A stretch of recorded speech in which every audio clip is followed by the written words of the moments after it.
Hello friends, आज मी तुम्हाला दाखवणार आहे एक आगळीवेगळी नवीन रेसिपी.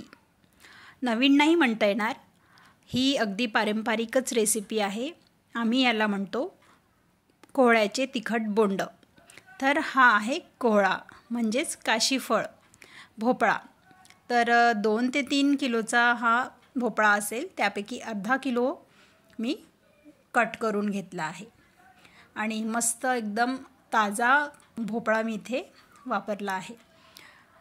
हवा तेवढा कट करून मी त्याची साल काढून त्याला स्वच्छ करून घेतलेला आहे आणि त्याचे छोट्या आकारामध्ये कट करून तो एका भांड्यात काढून घेतला आहे.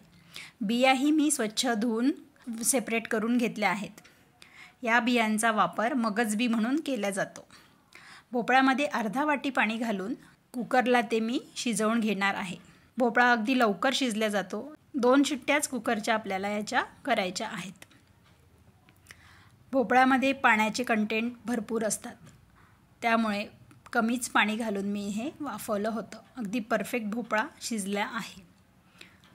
आता एका मोठ्या भांड्यामध्ये भोपळा काढून घेऊया आणि थोडासा गार करून घेऊया, मॅश करून घेऊया.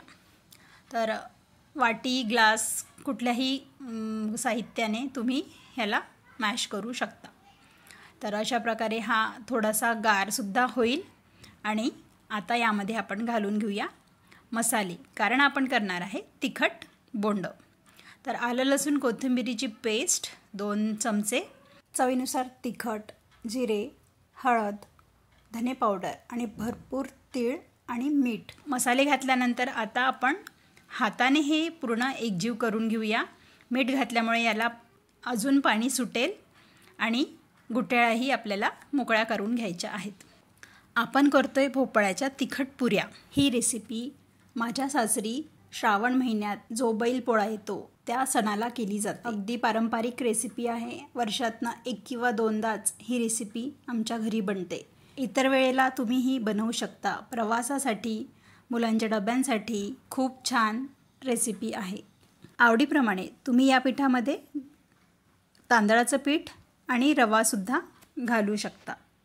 थोडं थोडं पीठ घालून आपल्याला सारण तयार करायचं आहे. अगदी घट्ट सारण आपल्याला इथे नको. आपल्याला ह्या पुऱ्या, वडे हातावर थापून करायचे आहेत. त्यानुसारच आपल्याला हे सारण तयार करायचं आहे. घट्ट पीठ मळायचं नाही. 5-10 मिनटं पीठ रेस्ट करायला ठेवून द्यायचं. गरम तेलाचं मोहन 1 चमचा.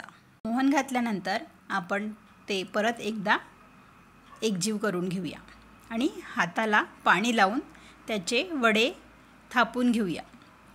तेल अगदी मीडियम आचेवरच गरम करून घ्यायचं आणि वडेसुद्धा मीडियम आचेवरच तळायचे.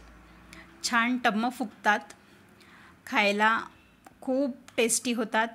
तर काही वडे मी याचे बनवले आणि काही गोल बोंड बनवले. तर दोन्ही पद्धत तुम्ही इथे बघू शकता. तुम्हीही एकदा ही रेसिपी नक्की ट्राय करा. तुम्हाला अजून हे क्रिस्पी हवे असेल तर तुम्ही यामध्ये तांदळाचं पीठ आणि रवासुद्धा घालू शकता. भोपळ्याचा फ्लेवर येण्यासाठी फक्त गव्हाच्या पिठाचा इथे वापर केला आहे. अशा प्रकारे आपले दोन्ही प्रकारचे बोंड तयार झाले आहेत. 2-3 दिवस छान टिकतात. हवाबंद डब्यामध्ये बाहेरच तुम्ही हे ठेवू शकता. I hope you enjoy the recipe. अशाच आगळ्या वेगळ्या रेसिपींसाठी माझ्या चॅनलला सबस्क्राईब करा. रेसिपी आवडल्यास शेअर करा, लाईक करा, कमेंट करा आणि सबस्क्राईब नसेल केलं तर सबस्क्राईब करा. थँक्यू.